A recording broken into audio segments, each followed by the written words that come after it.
오늘 우리에게 주시는 하나님의 말씀은 고린도전서 2장 1절에서 5절까지의 말씀입니다. 오늘 우리에게 주시는 하나님의 말씀은 고린도전서 2장 1절에서 5절까지의 말씀입니다. 한 절씩 교독하신 후에 마지막 절은 함께 봉독하도록 하겠습니다. 제가 먼저 읽습니다. 형제들아, 내가 너희에게 나아가 하나님의 증거를 전할 때에 말과 지혜의 아름다운 것으로 아니하였나니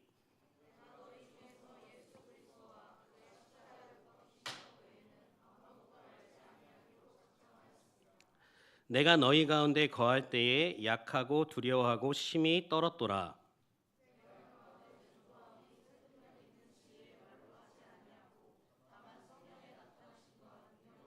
함께 읽겠습니다. 너희 믿음이 사람의 지혜에 있지 아니하고 다만 하나님의 능력에 있게 하려 하였노라. 아멘. 할렐루야. 우리 신바람 공동체 예배에 오신 여러분들을 진심으로 축복하고 환영합니다. 우리 2025년 우리 신바람 공동체의 주제는 주 안에 우린 하나입니다. 주의 말씀으로 그리고 주를 예배하며 그리고 주 안에서 함께 친교하며 더욱더 하나 되는 신바람 공동체 되기를 주님의 이름으로 축복합니다. 우리 오늘은 옆에 있는 귀한 하나님의 자녀들에게 이렇게 인사하도록 하겠습니다. 예수님 잘 챙기세요. 시작. 네, 어색해요. 새로운 해가 밝았는데 다시 한번 기쁜 웃음을 지으면서 사랑하는 마음으로 이렇게 선포하도록 하겠습니다. 십자가 잘 챙기세요. 시작.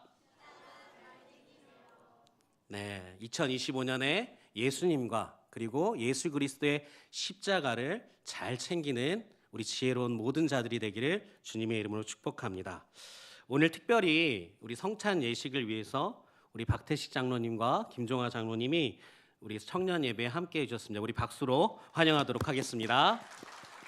네, 감사합니다. 감사합니다. 사람에게는 각 사람에게 그 역할에 맞는 책임과 의무라는 것이 있습니다. 저는 한 가장의 가장이고 남편이고 두 아이의 아빠입니다. 그리고 영등포교회 부목사로서 그리고 신바람 공동체 청년부 담당 목사로서 책임과 의무가 있습니다. 그 책임과 의무를 다해야만 저의 가정이 평안하고 그리고 제가 섬기는 영등포교회도 그리고 제가 담당하는 신바람 공동체도 평안하여 든든히 서갈 수 있는 것입니다.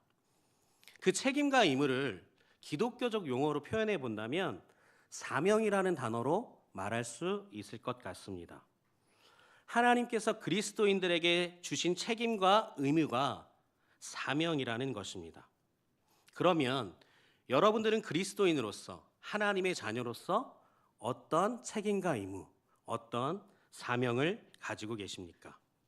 우리가 그리스도인으로서 이 책임과 의무를 잘 담당할 때 하나님의 나라가 이 땅 가운데 그리고 여러분들이 속한 이 공동체 가운데도 온전하게 이루어질 수 있는데 과연 여러분들의 사명은 무엇입니까? 많은 사람들이 이런 질문을 합니다. 너의 사명이 무엇이야? 너의 비전이 무엇이야? 라고 질문을 하긴 해요. 그럼 대부분의 성도들은 이렇게 이야기를 합니다.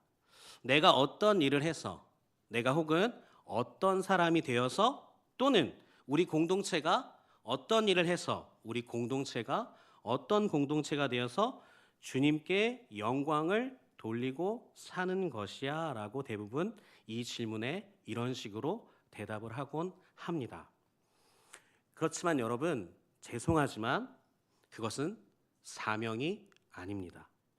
사명이라는 단어를 국어사전에서 찾아보면 이렇게 나와 있어요. 맡겨진 임무라고 나와 있습니다. 너무나도 잘 알고 있는 내용이죠. 이것은 아주 단편적인 뜻만을 나타내고 있습니다. 더 정확하게 그래서 한자어를 풀어서 보면 사명이라는 단어는 불일사의 목숨명으로 이루어져 있습니다.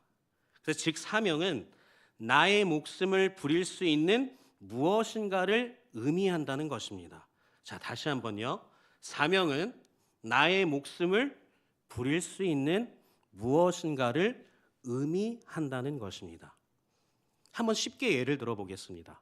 어떤 한 사람이 있어요. 근데 그 사람에게는 돈이 그 사람의 목숨을 움직일 만큼의 의미가 있다고 한다면 그 사람에게 돈은 사명이 되는 것입니다.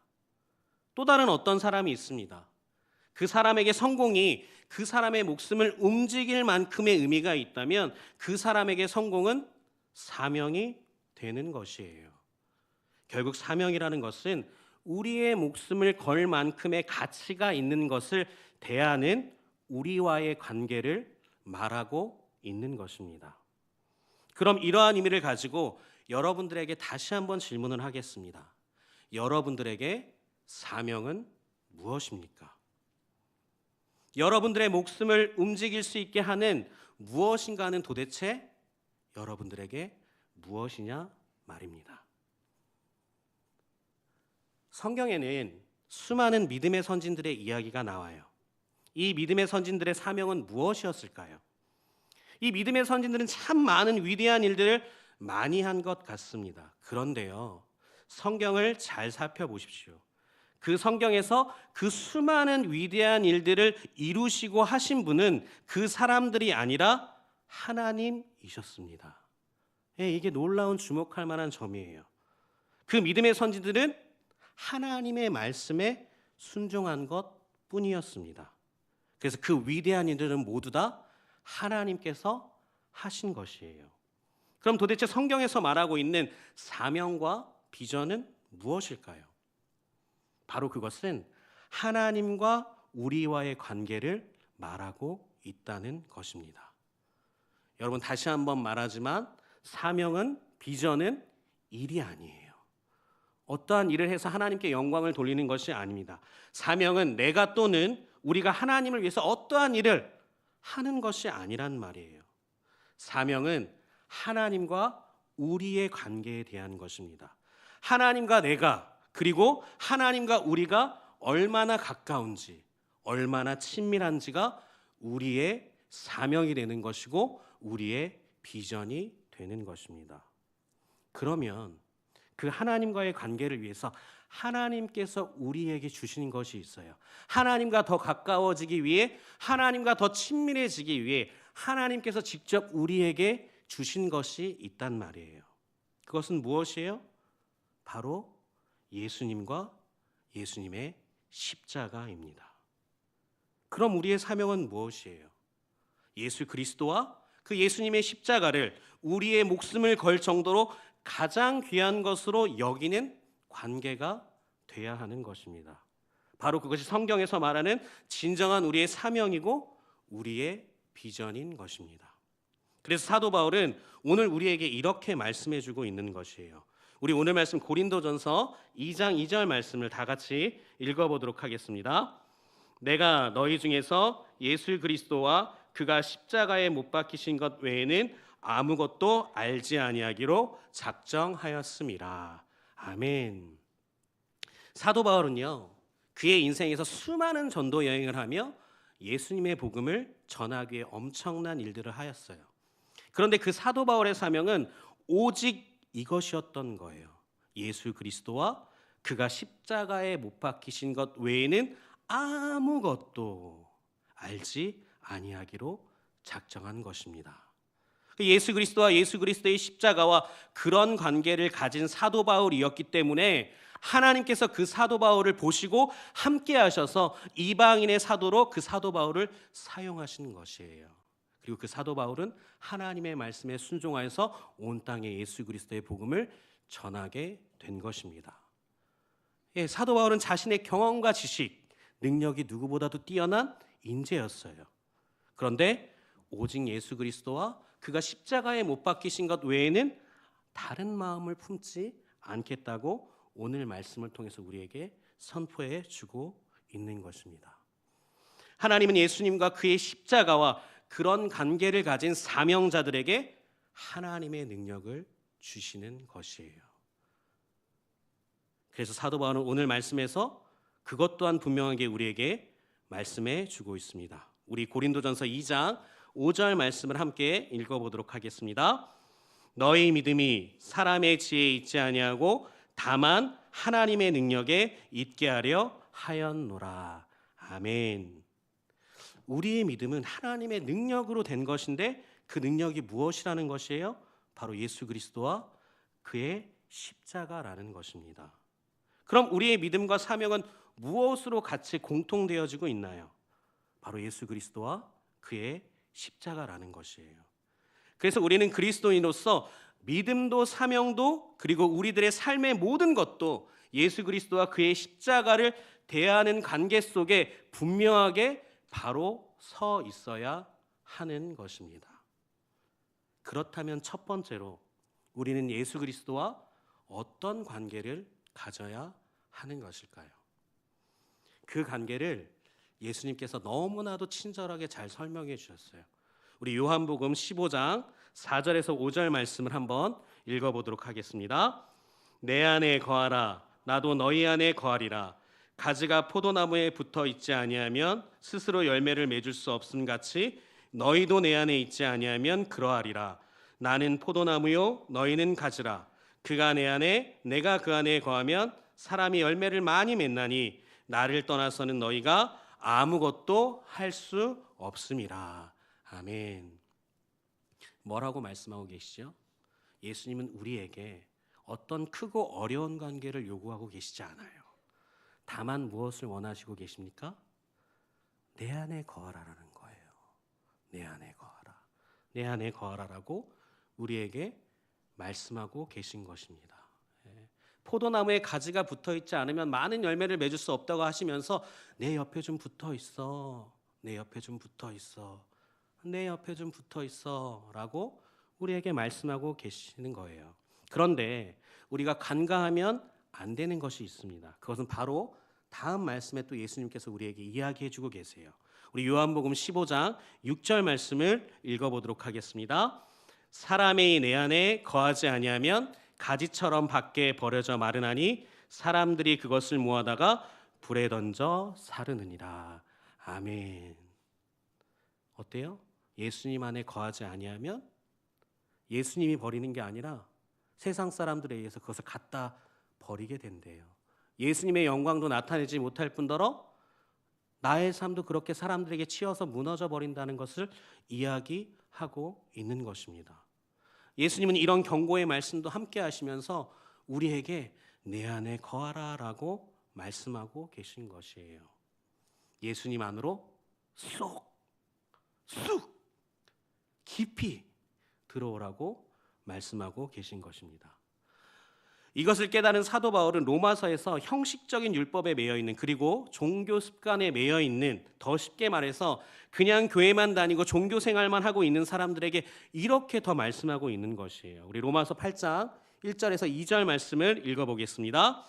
그러므로 이제 그리스도 예수 안에 있는 자에게는 결코 정죄함이 없나니 이는 그리스도 예수 안에 있는 생명의 성령의 법이 죄와 사망에서 너를 해방하였음이라. 아멘. 뭐라고 선포하고 있죠? 그리스도 예수 안에 있는 자에게, 그리스도 예수 안에 있는 자에게 뭐가 없대요?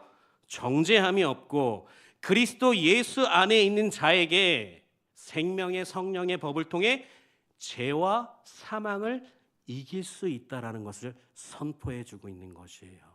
어디 안에 있는 자에게? 그리스도 예수 안에 있는 자에게 말입니다. 그래서 예수님 안에 거하는 것이 얼마나 중요한지를 예수님과 사도 바울 모두 우리에게 강력하게 선포해 주고 있는 것입니다. 그런데 여기서 우리는 이렇게 얘기할 수도 있어요. 목사님, 우리는 어려서부터 그리고 지금도 영등포 교회 안에 있는데요, 예수님 안에 거하고 있는 거 아닙니까? 저 예수님 안에 있습니다 라고 말입니다. 그런데요, 교회 안에 오랫동안 있었어도 예수님 안에 있는 자가 있고 예수님 밖에 있는 자가 있습니다. 그것은요, 두 번째 십자가를 대하는 관계를 보면 분명하게 알 수 있습니다. 사도 바울은 예수님의 십자가에 대해서 고린도전서 1장에 이렇게 이야기해 주고 있어요. 우리 고린도전서 1장 18절 말씀을 읽어보겠습니다. 십자가의 도가 멸망을 받는 자들에게는 미련한 것이요 구원을 받는 우리에게는 하나님의 능력이라. 십자가는 구원을 받은, 즉 예수님 안에 거하는 자들에게는 하나님의 능력이 되기 때문에 예수님 안에 거하는 자들은 그 십자가를 대하는 관계가 예수님 밖에 거하는 자들과 달라요. 너무나도 다릅니다. 그렇다면 십자가에 대하여 어떤 관계를 가지고 있을까요?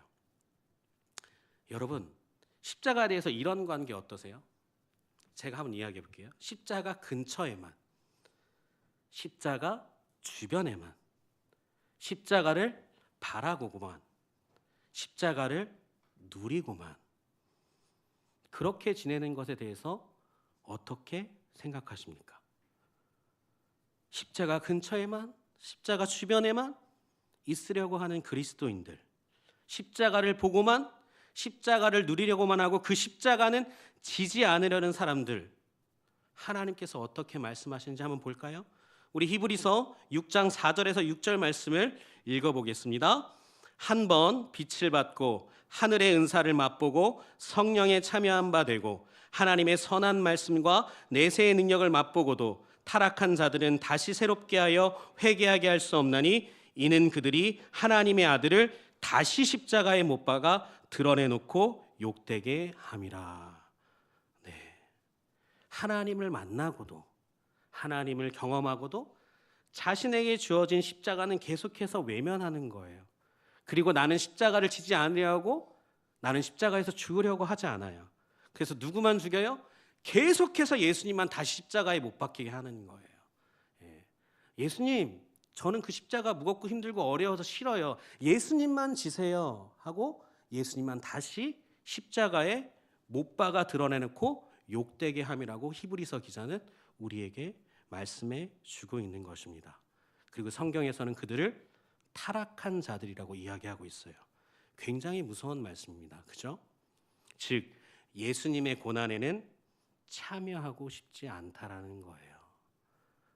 예수님의 부활의 능력에만 참여하고 싶고 예수님의 부활의 기쁨에만 참여하고 싶고 예수님이 지신 그 십자가의 고난은 참여하고 싶지 않다라는 거예요. 예수님을 온전히 받아들이려고 하는 것이 아니라 반쪽짜리 예수님만 믿으려고 하는 거예요.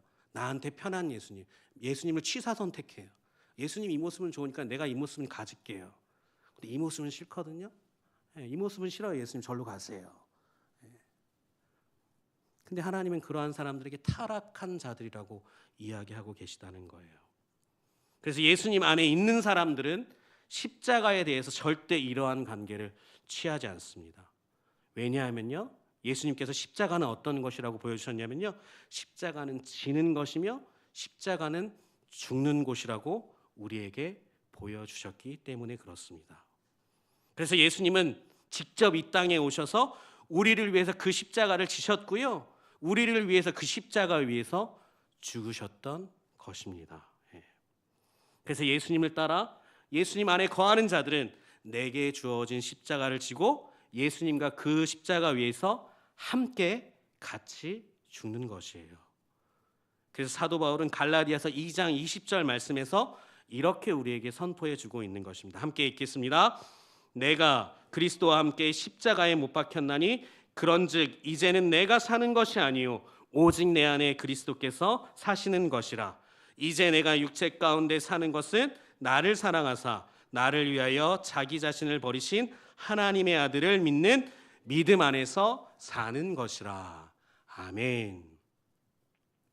하나님께서 우리에게 예수님과 함께 지라고 주신 십자가를 우리가 멀리한다면, 그 십자가를 외면한다면, 십자가를 부인한다면 결국 우리는 예수님의 십자가가 점점 더 멀어지면서 뭐가 되는 것이에요?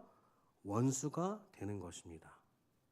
여러분, 십자가 원수가 된 자는 누구예요? 예수님이 십자가를 제일 싫어하는 사람은 누구입니까?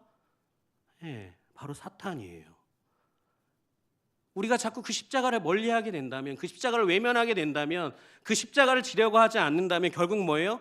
우리가 어떤 공동체 안에서 우리의 삶 가운데서 어쩌면 그 사탄의 역할을 하게 될 수도 있다라는 것이에요.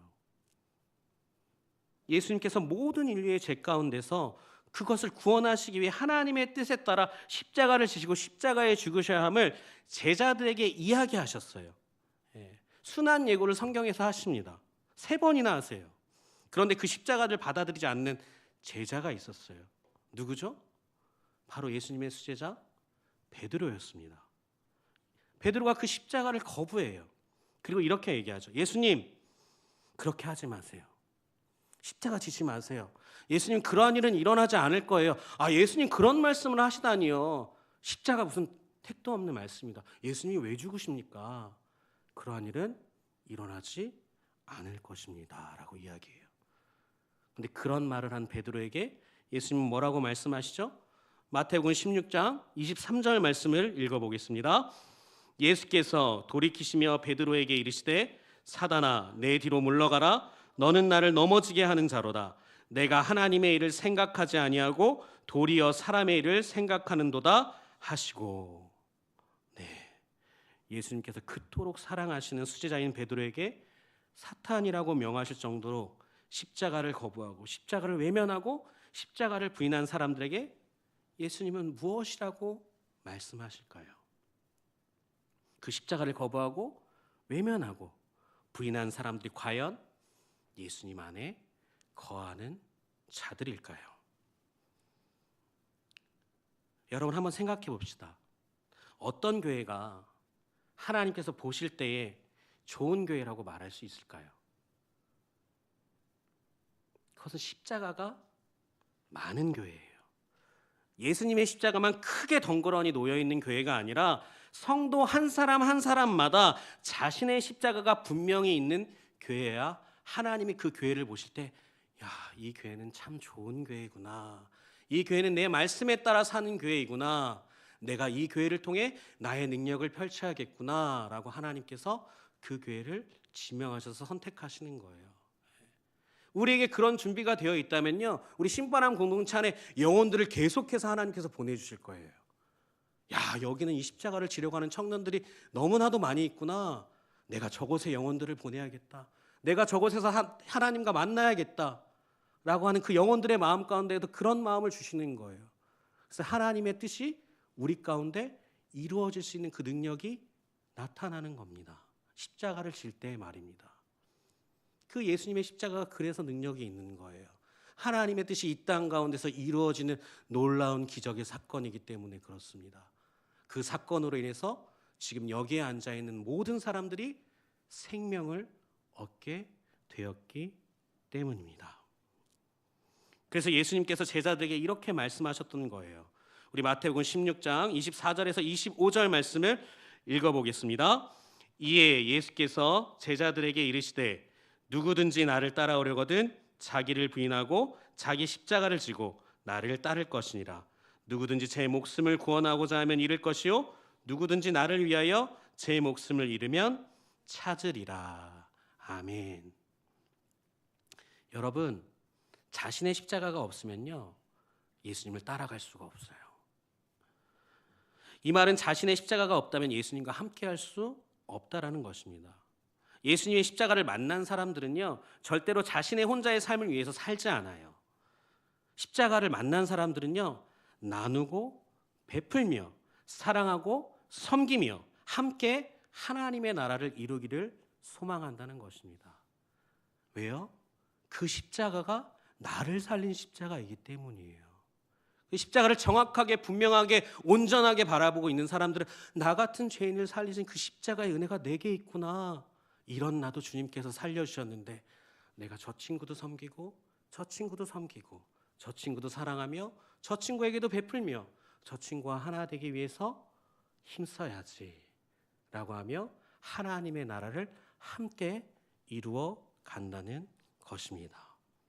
그래서 그 십자가를 대하는 관계가 예수님 안에 거하는 것이며 그것이 우리의 사명이 되는 것입니다. 일은 하나님께서 하시는 거예요. 우리는 도구로 사용되어질 뿐입니다. 사랑하는 영등포교회 신바람 공동체 여러분, 우리들도 예수님처럼 십자가 지고 그 예수님 따라가시겠습니까? 그렇다면 잠깐 자신의 뒤를 돌아보시기 바랍니다. 여러분들 어깨를 한번 뒤돌아보세요. 어때요? 여러분들의 십자가 보이세요? 여러분들이 지고 가는 십자가 좀 보이십니까? 그 십자가는요, 하나님께서 여러분들에게 권한을 주신 것이에요. 무슨 권한입니까? 그것은 하나님의 뜻을 이룰 수 있는 권한입니다. 여러분들 어깨에 걸쳐진 그 십자가는요, 하나님의 뜻을 이룰 수 있는 권한이에요. 얼마나 놀랐습니까? 그래서 우리가 그 십자가를 소중히 여겨야 하는 것이에요. 그 하나님의 뜻은 우리를 그리고 모든 인류를 영원히 사랑하기로 한 하나님의 마음이에요. 그 하나님의 뜻과 권한을 우리에게 나누어 주신 것이에요. 우리를 너무나도 사랑하셨어요. 우리 함께 그 일을 해나가자. 내가 너와 동역자가 되고 싶구나. 내가 너와 함께 이 땅에 교회를 세워가고 싶구나. 내가 이 땅에 하나님의 나라를 온전히 이루고 싶구나 하는 하나님 아버지의 마음인 것입니다. 여러분, 우리가 그 뜻을 하나님과 함께 이루기를 간절히 소망합니다. 그래서 우리의 사명은 예수님 안에 그리고 십자가 안에 계신 하나님과의 관계인 것입니다. 하나님과의 관계가 얼마나 간절한가, 하나님과의 관계가 얼마나 친밀한가, 하나님과의 관계가 얼마나 가까운가, 바로 이것이 우리의 사명인 것이에요. 다시 한번 말하지만 사명은 일이 아닙니다. 하나님이 함께하고 싶으니 그 하나님의 마음을 우리 가운데 이루는 것이에요. 그래서 예수님께서 이 땅에 무엇으로 오세요? 임마누엘로 오세요. 그 임마누엘의 뜻이 뭐예요? 하나님이 우리와 함께 계시다입니다. 하나님이 얼마나 우리랑 함께하고 싶었으면 그 자신의 독생자 예수를 이 땅 가운데 보내셔서 그 십자가에서 죽게 하셨겠어요. 그리고 그 이름을 임마누엘이라고 정해주십니다. 내가 너희와 함께하고 싶구나. 내가 너희와 함께하고 싶구나. 그것이 하나님의 마음이에요. 그것을 이루어드리는 것이 바로 우리가 하나님의 자녀로 살아가는 사명인 것입니다. 제가 십자가를 묵상하면서 깨달은 것이 하나 있어요. 그것은 무엇이냐면 우리의 십자가는 결국 우리의 면류관이 된다는 것입니다. 그 십자가를 통해서 하나님의 뜻을 이루시기에 하나님께서 우리에게 주시는 면류관이라는 것이에요. 그런데 저보다 그것을 먼저 깨닫고 찬송가를 쓰신 분이 있어요. 그분은 바로 영국의 아이작 와츠 목사님이셨어요. 이 목사님은 찬송가 750편을 지을 정도로 너무나도 하나님과 교제가 뜨거우신 분이었어요. 그 중에 우리 찬송가에 실려있는 그 찬송이 있어요. 찬송가 353장 십자가 군명되어서라는 찬양이에요. 그 후렴에 이런 가사가 나와 있어요. 나의 주 그리스도 나를 속량했으니 나 십자가를 벗은 후 뭐라고 그래요? 저 면류관 쓰리. 할렐루야. 여러분, 십자가는 고난을 뜻하기도 하지만 결국 우리의 면류관이 된다는 것을 꼭 기억하시기 바랍니다. 이 시간 다 같이 저를 따라서 이렇게 선포해 보도록 하겠습니다. 한번 따라해 볼게요. 우리의 십자가는 우리의 면류관입니다. 우리의 십자가는 우리의 면류관입니다. 한 번 더요. 우리의 십자가는 우리의 면류관입니다. 할렐루야.